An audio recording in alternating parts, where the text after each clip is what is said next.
পূত পবিত্র তিনি, মহিমান্বিত তিনি, যিনি তার বান্দাকে মসজিদুল হারাম থেকে মসজিদুল আকসা পর্যন্ত রাত্রের কিছু অংশের মধ্যে ভ্রমণ করিয়েছেন।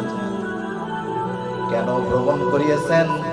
আল্লাহ তাআলা বলেন, লিনুরিয়াহু মিন আয়াতিনা, তার ওই বান্দাকে তার নিদর্শন সমূহ দেখানোর জন্য মসজিদুল হারাম থেকে মসজিদুল আকসা পর্যন্ত সফর করিয়েছেন। এই মসজিদুল আকসার গুণ বর্ণনা করে আল্লাহ তাআলা বলেন, আল মসজিদুল আকসাল্লাযী বারাকনা হাওলাহু। অনেকে চিন্তা করতে পারে বাইতুল্লাহর ফজিলত বুঝলাম, কিন্তু মসজিদুল আকসার স্পেশালিটি কি? আল্লাহ তাআলা জবাবে বলেন, বারাকনা হাওলাহু, ওই মসজিদুল আকসা হলো এমন মসজিদ যার চতুর্পাশ হলো বরকতময়।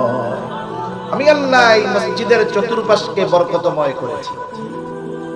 নবীজি পৌঁছায় গেলেন মসজিদুল হারাম থেকে এক নিমেষে মসজিদুল আকসায় যাওয়ার সময় অনেক কিছু তার নজরে আসছে। এত লম্বা কথা বলার মতো সুযোগ সময় আমার কোনোটাই নাই, আমি শুধু মূল কথাগুলো বলবো।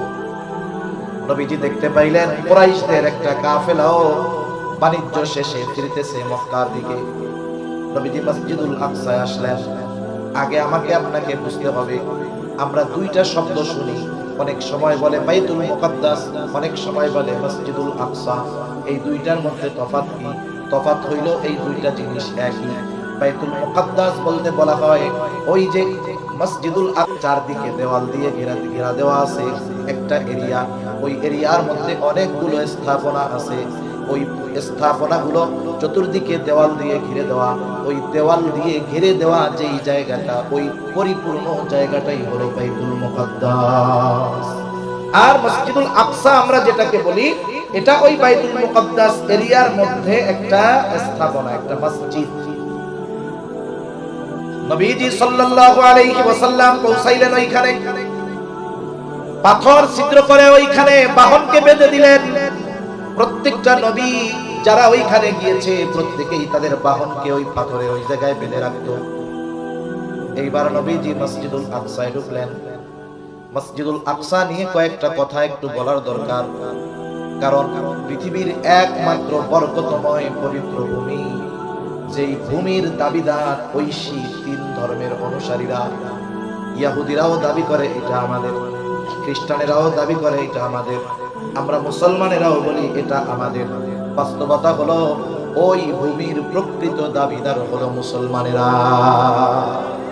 ওই ভূমির ওই মসজিদ সহ গোটা বাইতুল মুকাদ্দাসের পূর্ণ অধিকার মুসলমানদের।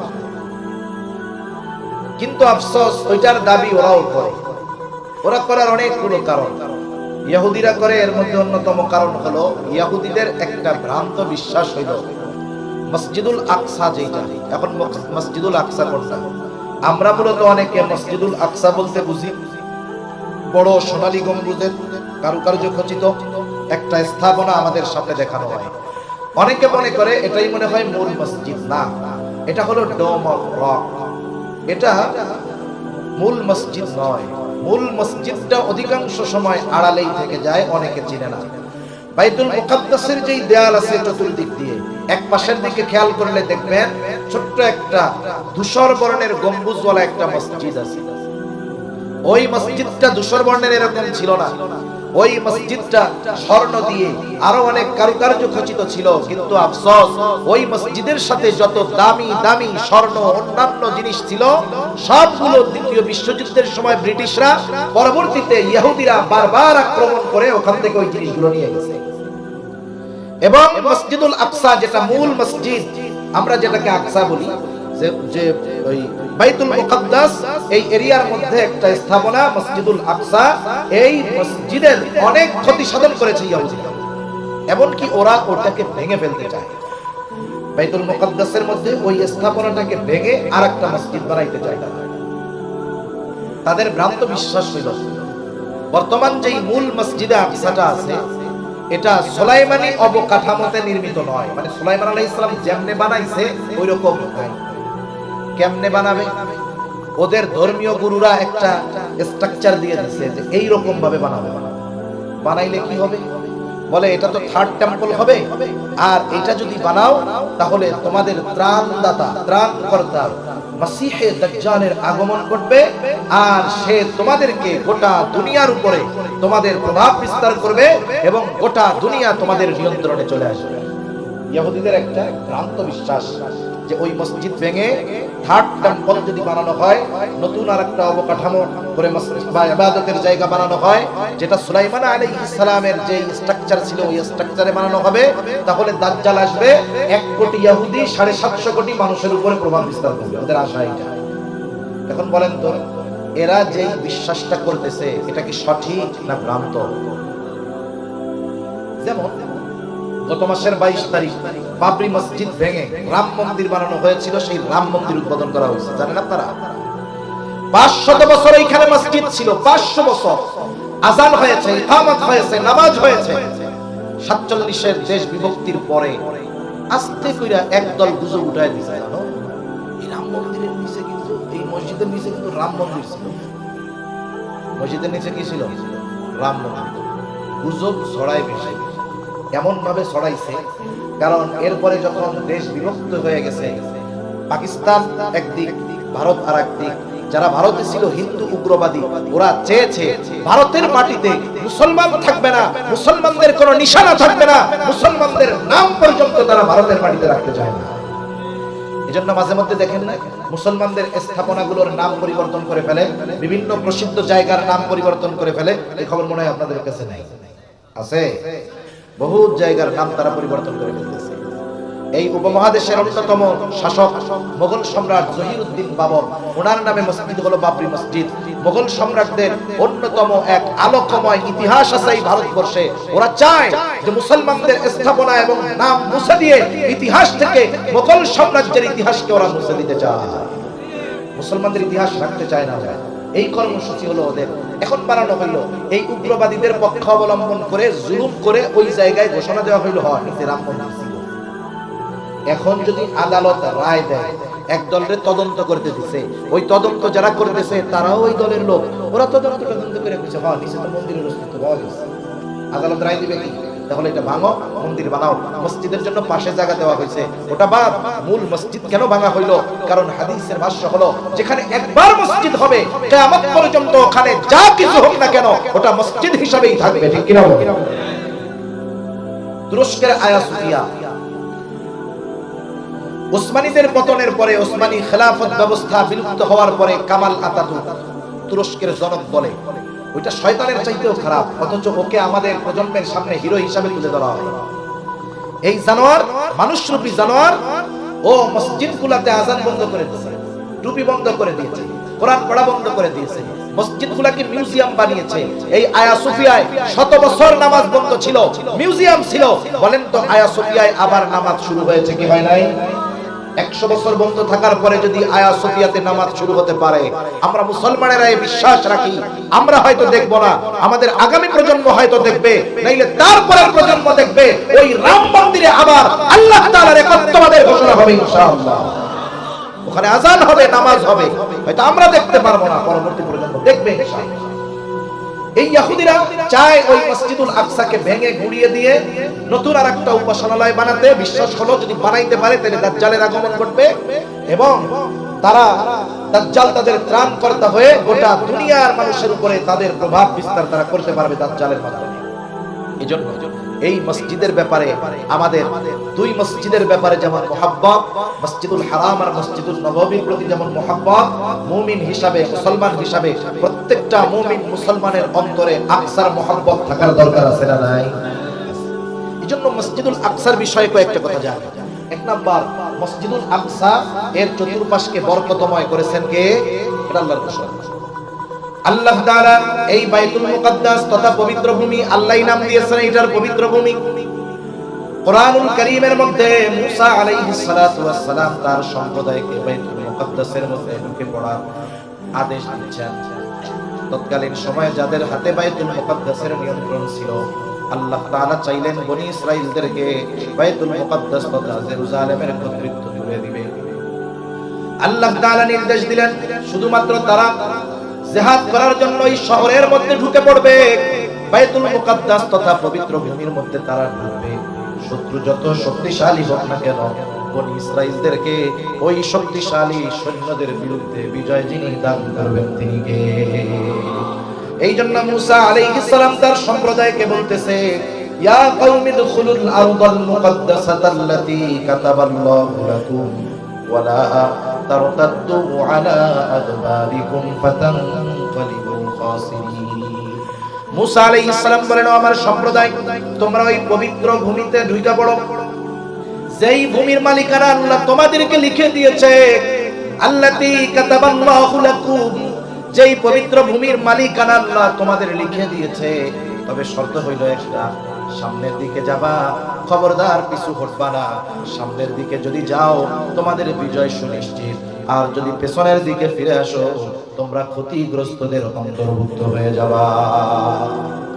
তাহলে বাইতুল মুকাদ্দাস তথা মসজিদুল আকসা এর আশপাশ ওই যে দেওয়াল দিয়ে ঘেরা এই জায়গাটা হলো পবিত্র ভূমি, বরকতময় ভূমি, পবিত্র ভূমি। ঘোষণাকার আর একটু জোরে বলেন কার? এই মসজিদ হলো পৃথিবীর দ্বিতীয় মসজিদ। আবু যর গিফারি রাদিয়াল্লাহু তাআলা আনহু প্রশ্ন করতেছেন নবীজিকে, প্রশ্ন করতেছেন, বলতেছেন, আউয়ালু মা উদিয়া ফিল আরদি আউয়ালা আইয়ু মসজিদিন উদিয়া ফিল আরদি আউয়ালা। নবীজিকে বলতেছেন, এই পৃথিবীর বুকে প্রথম কোন মসজিদ প্রতিষ্ঠিত হয়েছে? নবীজি বললেন, আল মসজিদুল হারাম। এরপরে প্রশ্ন করতেছে, সুম্মা আইয়ুন, এরপরে কোনটা? নবীজি বলেন, আল মসজিদুল আকসা। এরপরে তিনি জিজ্ঞাসা করেন, এই দুইটার মাঝে ব্যবধান কত বছরের? কাম কানা বাইনাহুমা। নবীজি বলেন, 40 সানা। এই দুই মসজিদের মধ্যে ব্যবধান হলো 40 বছরের। কত বছরের ব্যবধান? 40 বছরের ব্যবধান। কোন মুহাদ্দিসিন কিরাম বলেন, কোন মুফাসসির বলেন 40 বছর কেমনে হয়? কারণ মসজিদুল আকসা এটা নির্মিত হয়েছে ইব্রাহিম আলাইহিস সালামের হাতে, আর বাইতুল্লাহ নির্মাণ হয়েছে তো কত আগে। তাইলে এখানে এরকম হইলো কেন? মূল বিষয়টা হলো এইরকম যে বাইতুল্লাহ তো মুসা আলাইহিস সালামের মহাপ্লাবনের সময় একেবারে ধ্বংস হয়ে গেছিল, মানে একেবারে ক্ষতিগ্রস্ত এত পরিমাণ হয়েছে যে ওইখানে যে ঘর ছিল টেরি পাওয়া যাইতো না, শুধুমাত্র ওইখানে একটা বালুর ঢিবি ছিল। ওই যে আল্লাহ তাআলা শিশু নবী ইসমাঈল আলাইহিস সালাম ও তার মা হাজেরা আলাইহিস সালামকে আল্লাহর নির্দেশে ইব্রাহিম আলাইহিস সালাম রাইখা আসলেন ওইখানে। জনমানবহীন প্রান্তর, কিচ্ছু নাই, যায় দেখেন শুধুমাত্র একটা উঁচু বালুর ডিবি, ওর পাশে স্ত্রী সন্তানকে রাইখা আসতেন আল্লাহর আদেশে। আল্লাহ কেন ওইখানে নেওয়াইছেন কারণ হলো আল্লাহ তাআলা ইসমাঈল আলাইহিস সালাম আর ইব্রাহিম আলাইহিস সালামের মাধ্যমে তার ঘরকে আল্লাহ তাআলা পুনরায় প্রতিষ্ঠিত করলেন। সুবহানাল্লাহ। এরপর ইসমাঈল আলাইহিস সালাম বড় হইছে ওই জায়গায়, এক জায়গায় যে দীর্ঘকাল বসবাস করে ওই জায়গার প্রতি একটা মায়া মহব্বত জাগ্রত হয় কি হয় না? দেখবেন যেই জায়গায় আপনি জন্ম থেকে আছেন, একেবারে শিশুকাল থেকে দীর্ঘকাল, ওই জায়গার প্রতি আলাদা একটা মহব্বত থাকে, ঠিক না? ইসমাঈল আলাইহিস সালাম ওনার বংশ বিস্তার হয়েছে ওইখানে। এরপরে বড় যখন হইছেন আল্লাহর নির্দেশে বাপ বেটা দুইজনে মিলে ওই কাবাকে ওনারা সংস্কার করছেন।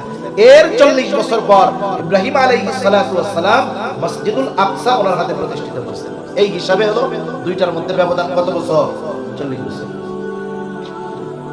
এই মসজিদের অন্যতম একটি বৈশিষ্ট্য হলো এটা মুসলমানদের প্রথম কিবলা। রাসূল আকরাম সাল্লাল্লাহু আলাইহি ওয়াসাল্লাম হিজরতের পূর্বে ওই দিকে ফিরে নামাজ পড়েছেন, হিজরতের পরেও 16 মাস ওই দিকে ফিরে নামাজ পড়েছেন। আব্দুল্লাহ ইবনে আব্বাস রাদিয়াল্লাহু তাআলা আনহু থেকে বর্ণিত, তিনি বলেন, কানা রাসূলুল্লাহ সাল্লাল্লাহু আলাইহি ওয়াসাল্লাম ইউসাল্লি বিমাক্কাতা নাহওয়া বাইতুল মুকাদ্দাস। নবীজি বাইতুল মুকাদ্দাসের দিকে ফিরে নামাজ পড়তেন যখন তিনি মক্কায় ছিলেন। ওয়াল কাবাতু বাইনা ইয়াদাই, কাবা তাদের মাঝে থাকতো, তার মানে নবীজি দক্ষিণ পাশে দাঁড়াইতেন, উত্তর দিকে হলো বাইতুল মুকাদ্দাস। নবীজি দক্ষিণ পাশে দাঁড়াইয়া আগে সামনে কাবাকে রাখতেন, এরপরে উত্তর দিকে থাকতো বাইতুল মুকাদ্দাস। বাদামা হাজারা ইলাল মদিনা 16 শাহরা, নবীজি যখন হিজরত করে মদিনায় চলে গেলেন 16 মাস ওই দিকে ফিরে নামাজ পড়ছে। এখন তো উত্তর দিকে জেরুজালেম, মদিনা উত্তরে, মদিনার থেকে আরো উত্তরে বাইতুল মুকাদ্দাস। এখন যদি নবী বাইতুল মুকাদ্দাসের দিকে ফিরে নামাজ পড়েন, কাবাকে সামনে রাখার কোনো উপায় থাকে না, কাবা পড়ে যায় পেছনে। কিন্তু নবীজির অন্তরের মধ্যে তামান্না, কাবা যদি মুসলমানদের জন্য কিবলা হতো কতই না ভালো হতো। নবীজির অন্তরে সব সময় এই তামান্না ছিল, নবীজির অন্তরে সব সময় এই আশা ছিল। নবীজি মদিনায় হিজরত করবার পর আল্লাহ তাআলা ইহুদিদেরকে আস্তে আস্তে দুর্বল বানায় দিলেন, তারা অর্থনৈতিকভাবে দুর্বল হতে শুরু করলো। আল্লাহর ব্যাপারে বিভিন্ন অপবাদ তারা দিতে থাকলো। নবীজিও বুঝতে পারলেন যে এখন মদিনায় আর ইহুদিদের আগে সেই প্রভাব প্রতিপত্তি নাই। এখন যদি কাবা কিবলা পরিবর্তন হয়ে যায় কোনো সমস্যা নাই। নবীজি একদিন নামাজে দাঁড়ায় গেছেন বাইতুল মুকাদ্দাসের দিকে ফিরে। এইবার অন্তরের মধ্যে ওই আশাটা অতিমাত্রায় জাগ্রত হয়ে গেছে যে কাবা যদি মুসলমানদের কিবলা হতো কতই না ভালো হতো। নবীজি বারবার আকাশের দিকে তাকাচ্ছেন নামাজের মধ্যে, অন্তরের মধ্যে আশা কাবা যদি মুসলমানদের জন্য কিবলা হয় কতই না ভালো হয়। নবীজির অন্তরে এই আশা আর আকাশের দিকে নবীজি বারবার তাকায়। বলেন তো দুনিয়ার কেউ এই তাকানোর অর্থ বুঝুক আর না বুঝুক, জানুক আর না জানুক, যিনি বোঝেন যিনি জানেন তিনি কে? আল্লাহ তাআলা ওহী নাযিল করে বলেন قد نرى تقلب وجهك في السماء فلنولينك قبلة ترضاها। কেন আপনি বারবার উপরের দিকে তাকান? আমি আল্লাহ দেখি, তাকানোর কারণটাও আমি আল্লাহ জানি। ফালানুওয়াল্লিয়ান্নাকা কিবলাতান, আমি আপনার জন্য কিবলা পরিবর্তন করে দিব। তারদাহা, আপনি যেমনটা চান, তার মানে আপনার চাওয়া অনুযায়ী আপনার জন্য আমি কিবলাটাকে ঘুরিয়ে দিব। 2 রাকাত হয়ে গেছে নামাজ। আল্লাহ তাআলা বলেন দেরি করার দরকার নাই। ফাওয়াল্লি ওয়াজহাকা শাতরাল মাসজিদিল হারাম, আপনি আপনার চেহারাটাকে নামাজের মধ্যে এই মসজিদুল হারামের দিকে ঘুরিয়ে দেন। এর আগে নবীজি 16 মাস নামাজ পড়ছে ওইখানে, মক্কায় থাকতে ওই দিকেই কিবলা মনে করে পড়ছে, তবে কাবাকে সামনে রেখে নবীজি নামাজ পড়ছে। এজন্য এর সাথে আমাদের ইবাদতের সম্পর্ক আছে। এই মসজিদুল আকসা এমন এক মসজিদ, পৃথিবীর অন্য কোন মসজিদ বরকতের নিয়তে সফর করলে সওয়াব হয় না, গুনাহ হয়। কিন্তু 3টা মসজিদ ফজিলতের আশা নিয়ে সফর করলে সওয়াব হয়। সুবহানাল্লাহ বলেন। কতজন কত মসজিদ দেখতে যায়, কেউ 60 গম্বুজ দেখতে যায়, কেউ 201 গম্বুজ দেখতে যায়, কেউ অমুক মসজিদ দেখতে যায়। এইসব সফরের মধ্যে কোনো সওয়াব, বরং সওয়াব মনে করে গেলে আরো গুনাহ। সওয়াব মনে করে গেলে কি বলেন না, এমনি অন্য কাজে গেছেন তখন দেখছেন সমস্যা নাই, কিন্তু নির্দিষ্ট করে যদি যান তাহলে হবে না। কত মানুষ আছে 5 ওয়াক্ত নামাজ পড়ে না, কিন্তু বড় মসজিদে যায় 2 রাকাত নামাজ পড়ছে, কিন্তু এর ফজিলত আছে। তোমার যে ফজিলত আছে এটা কইছে কেডা? পাশে মসজিদ নামাজ পড়ে না, পাশে একজনের বুজুর্গের কবর আছে, ওর পাশে একটু জায়গা আছে, ওই বাবা কি নামাজ পড়তেছে, অথচ মসজিদে একটু আগে ফরজ নামাজ হয়েছে পড়ে নাই। এরকম লোক তো আলহামদুলিল্লাহ আমাদের দেশে নাই। 3টা মসজিদ ভ্রমণের উদ্দেশ্যে যাওয়া যায়, বরকতের নিয়তে যাওয়া যায়। মসজিদুল হারাম, মসজিদুল নববী, আর হইল মসজিদুল আকসা। বরং কোন কোন সময় তো ওখানে যাওয়াটা ফরজ হয়ে যায়। যার উপরে হজ ফরজ, বলেন তো তার জন্য বাইতুল্লাহ জিয়ারত ফরজ না ওয়াজিব না সুন্নাত? ফরজ না? যার হজ ফরজ আছে তার তাওয়াফ তো করতে হবে, এটা তো ফরজ কাজ। পৃথিবীর অন্যতম মসজিদ এই মসজিদ, যেই মসজিদে দাজ্জাল ঢুকতে পারবে না। নবীজি সাল্লাল্লাহু আলাইহি ওয়াসাল্লাম বলেন আখিরি জামানায় যখন দাজ্জালের আবির্ভাব ঘটবে সব জায়গায় সে পৌঁছায়া যাবে, 4টি জায়গা ছাড়া। একটা হলো মসজিদুল হারাম। মসজিদুল হারামের যে এরিয়া, এর মধ্যে ঢুকতে পারবে না, ফেরেশতারা চতুর্দিক দিয়ে পাহারা দিবে। মসজিদুল নববী, এই মসজিদের এরিয়ার মধ্যে ঢুকতে পারবে না। আরেকটা হলো বাইতুল মুকাদ্দাসে ঢুকতে পারবে না। 4 নম্বর আরেকটা মসজিদ আছে মসজিদ, ওই মসজিদের মধ্যেও দাজ্জাল ঢুকতে পারবে না। আরো অনেক ফজিলত আছে এই মসজিদের। এই মসজিদের অন্যতম এক ফজিলত যে দুনিয়ার অন্য কোথাও যেটা ঘটে নাই। কি ঘটছে এই মসজিদে? বলে এই মসজিদ হলো একমাত্র মসজিদ, এই বাইতুল মুকাদ্দাস মসজিদুল আকসা, এটা এমন একটা জায়গা আল্লাহ তাআলা পৃথিবীর সব নবী রাসূলকে ওই এক জায়গায় একত্রিত করেছে। সুবহানাল্লাহ। দুনিয়ার আর কোথাও এটা হয় নাই। এই মসজিদের চতুর্পাশে অনেক নবী রাসূলদের কবর আছে, অনেক নবীদের হিজরতের জায়গা হলো এই বাইতুল মুকাদ্দাস। এই বাইতুল মুকাদ্দাস, এই মসজিদুল আকসার ইমাম কয়েকজন নবী। এই মসজিদে নবীজি এখন আসছেন, আয়েশা 2 রাকাত নামাজ পড়লেন। কয় রাকাত? এখন এখানে ইবনে কাসির রাহমাতুল্লাহি আলাইহি বলেন যে আমরা এরকম বর্ণনা পাই যে নবীজি সকল নবীর উপস্থিতিতে 2 রাকাত নামাজের ইমামতি করছেন। অনেকে বলে যে এই জায়গায় মেরাজের সফর শুরু হওয়ার আগে এই 2 রাকাত নামাজের ইমামতি নবীজি করেছেন। উনি বলেন যে নবীজি যেইভাবে মেরাজের বর্ণনা দিয়েছেন তাতে মনে হয় যে ফেরার পথে এই ইমামতিটা নবীজি করেছেন, যাওয়ার পথে একাকী 2 রাকাত নামাজ পড়ছেন। কেন? আমি একটু সামনে গিয়ে বলি। তা নবীজি 2 রাকাত নামাজ পড়ছেন। এখন সফর হলো ঊর্ধ্ব আকাশে। এই সফর শুরু হয়েছে মেরাজের। মেরাজ অর্থ সিঁড়ি। এই বিশেষ সিঁড়িতে আল্লাহ তাআলা আমার আপনার নবীজিকে ঊর্ধ্বলোকে সফর করাইছেন, সাথে জিবরাইল আলাইহিস সালাম। এবার দুজন মিলে ছুটে চলেছেন। চলতে চলতে পৌঁছায় গেছেন একেবারে প্রথম আসমানের দরজায়। প্রত্যেকটা আসমানের দরজা আছে, প্রত্যেকটা আসমানের দরজায় পাহারায় ফেরেশতারা নিযুক্ত আছে। জিবরাইল আলাইহিস সালাম আওয়াজ করলেন, কে? বলে আমি জিবরিল। আপনার সাথে কে? বলে মুহাম্মাদুর রাসূলুল্লাহ সাল্লাল্লাহু আলাইহি ওয়াসাল্লাম। আপনার সাথে কি ওনাকে নিয়ে যাইতে বলা হয়েছে? বলে হ্যাঁ। এইবার ফেরেশতারা নবীজিকে অভিবাদন জানাইলেন, স্বাগতম জানাইলেন, ওয়েলকাম জানাইলেন। নবীজির সাথে প্রথম আসমানে সাক্ষাৎ হইল হযরত আদম আলাইহিস সালামের। জিবরাইল আলাইহিস সালাম আদম আলাইহিস সালামের সাথে আমার আপনার নবীজির পরিচয় করায়া দিলেন। এখন আসেন, যদি নবীজি মসজিদুল আকসায় মেরাজের সফরের আগেই ওই নবীদের উপস্থিতিতে নামাজ পড়াইতেন, আশা করা যায় ওইখানেই আগে সব নবীর সাথে আমার আপনার নবীর পরিচয় হয়ে যাইত। তাইলে যদি নামাজ পড়াইয়াই থাকেন, তাইলে প্রথম আসমানে যাওয়ার পরে আদম আলাইহিস সালামের সাথে পরিচয় করাই দেওয়ার দরকার কি? কারণ একটু আগেই তো দেখা গেছে। কথা বুঝেন নাই? আল্লামা ইবনে কাসির রাহমাতুল্লাহি আলাইহি বিশদ গবেষণার পরে বলতেছেন যে আসলে এই ইমামতিটা হইছে লাস্ট। আদম আলাইহিস সালামের সাথে কথাবার্তা হইলো, আদম আলাইহিস সালাম দোয়া করে দিলেন। এবার দ্বিতীয় আকাশে সফর। আবার ওইরকম জিজ্ঞাসাবাদ হলো, পরিচয় জানতে চাওয়া হইল। ফেরেশতারা দরজা খুলে দিল। নবীজিকে অভিবাদন স্বাগতম জানানোর পর দ্বিতীয় আসমানে দেখা হইল ঈসা ইয়াহইয়া আলাইহিস সালাম দুইজনের সাথে। এরা পরস্পর হইলেন খালাতো ভাই। দুজনে দোয়া করলেন, কথা হলো। এবার ওনারা দোয়া করলেন, সফর শুরু করলেন তৃতীয় আসমানের দিকে। তৃতীয় আসমানের দরজাও এরকম করে দেওয়া হলো। অভিবাদন জানাইল ফেরেশতারা। তৃতীয় আসমানে ছিলেন হযরত ইউসুফ আলাইহিস সালাতু ওয়াস সালাম। নবীজির সাথে পরিচয় করায় দেওয়া হলো। নবীজির জন্য তিনি দোয়া করলেন। নবীজি দুনিয়া আসার পর ইউসুফ আলাইহিস সালামের সৌন্দর্য বর্ণনা করতে গিয়ে বলেন, আল্লাহ তাআলা গোটা দুনিয়ার অর্ধেক সৌন্দর্য দিয়া ইউসুফ আলাইহিস সালামকে সৃষ্টি করেছে। এইবার চললেন চতুর্থ আসমানে। ওই রকম দরজা খোলা হলো, অভিবাদন জানাইলো ফেরেশতারা।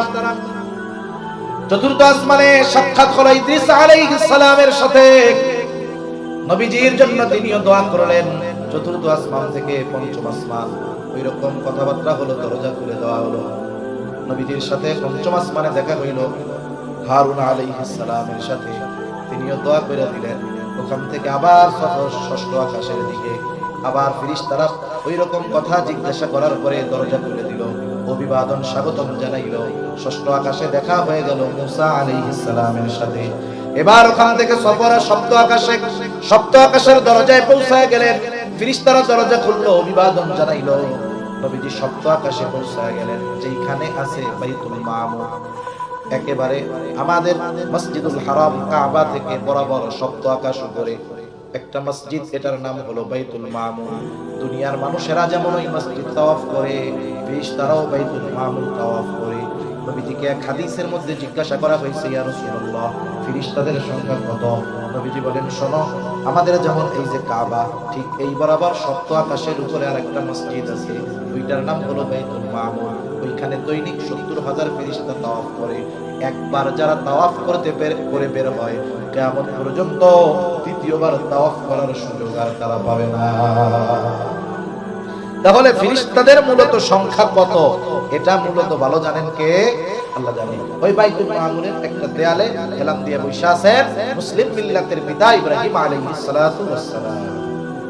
এবার কথাবার্তার পরে ওনারা চলছেন। আবার চলতে চলতে পৌঁছায় গেলেন কোথায়? বলে ইনদা সিদরাতিল মুনতাহা। একেবারে সীমান্তের বড়ই গাছের কাছে পৌঁছায় গেছেন।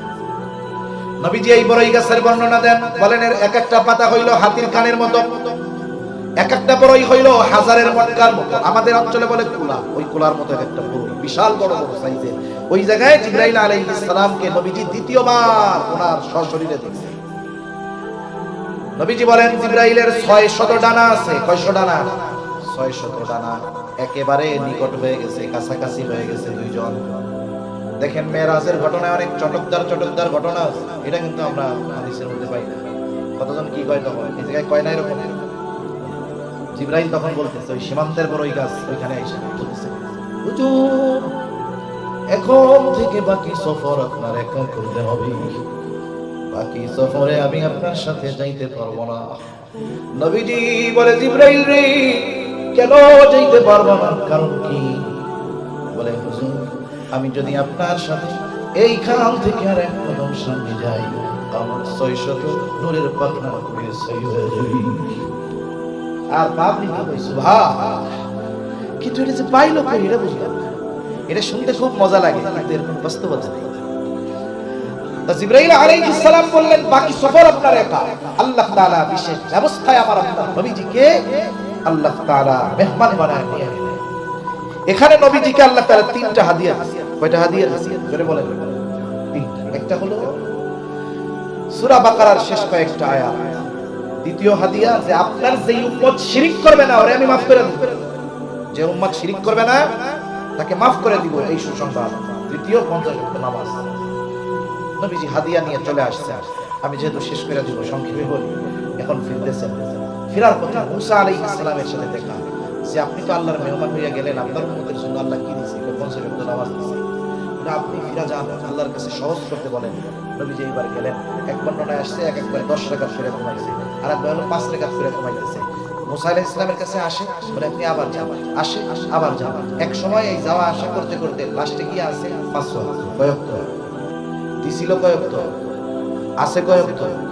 মুসা আলাইহিস সালাম বলে আপনি আবার যান, আপনার আগে আমি এই মানব জাতির নবী ছিলাম, আমি জানি আপনার উম্মত এটাও পারবে না, আপনি আবার যান। নবীজি বলেন আমার লজ্জা লাগতেছে। আর কতজন মনে মনে কয়, আরে নবী যদি এইবার যাইতো তাইতো কাম সারা, খালি জুম্মার নামাজটাই থাকতো, আর কোনো টেনশনই থাকতো না আমাদের। হ্যাঁ, নবীজি বলেন আমার লজ্জা লাগতেছে। আল্লাহ তাআলা জানাইলেন, ঘোষণা দিছিলাম কত, আমি কাজ হালকা করছি কিন্তু বিনিময়ে আমি কমাবো না। এই জন্য আপনার উম্মত 5 ওয়াক্ত পড়বে, যে 5 ওয়াক্ত পড়বে কমপক্ষে 50 ওয়াক্তের সওয়াব আমি আল্লাহ তাআলা আমলনামায় দিয়ে দেব। সুবহানাল্লাহ। এইবার ফেরত দেয় না, আগে দেয়। যেহেতু ওইখানে নবীরাও আছে, ওনারাও মোটামুটি মেহমান বললে মেজবান বললে চলে। এইবার সব নবীরা নবীকে আগায় দিতে আসছে। এইবার মসজিদুল আকসায় সকলে একত্রিত হয়েছেন। এখন সবাই 2 রাকাত নামাজ পড়বে, নামাজের জন্য দাঁড়াইছে। কে ইমাম